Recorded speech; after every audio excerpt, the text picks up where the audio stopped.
Hello សួស្តីអ្នកនរគ្នាវីដេអូនេះខ្ញុំនឹងរៀនអ្នកនរគ្នាអំពីរបៀបនៃការបដូរ password ឬក៏ពាក្យសម្ងាត់របស់ Facebook ដំបូងយើងចូលកន្លែង profile របស់យើងមកទៅយើងចុចកន្លែងកំណត់ការកំណត់នៅឯកជនភាពបន្ទាប់មកយើងយកការកំណត់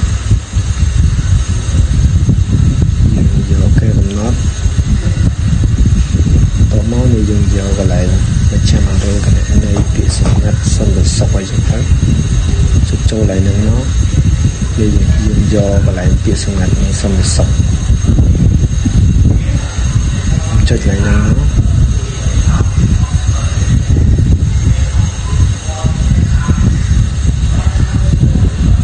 បន្ទាប់មកនេះវាមានកន្លែងបដូរពាក្យសម្ងាត់ទៅយើងចុចលើឈ្មោះហ្នឹងមកយើង slow តិចយើងចុចខ្វែងមកនេះកន្លែងយើងដាក់ពាក្យសម្ងាត់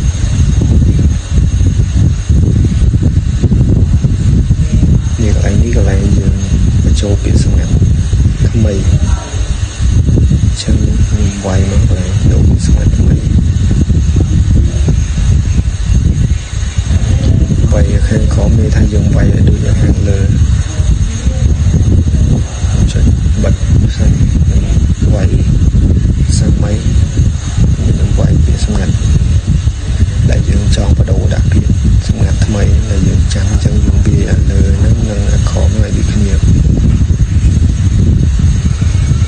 អូនេះកន្លែងខាងលើបច្ចុប្បន្នមានថាហ្នឹងpassword របស់យើងអាចចាស់អញ្ចឹងមានថា Facebook ឥឡូវគឺអាប់ដេតឲ្យល្អ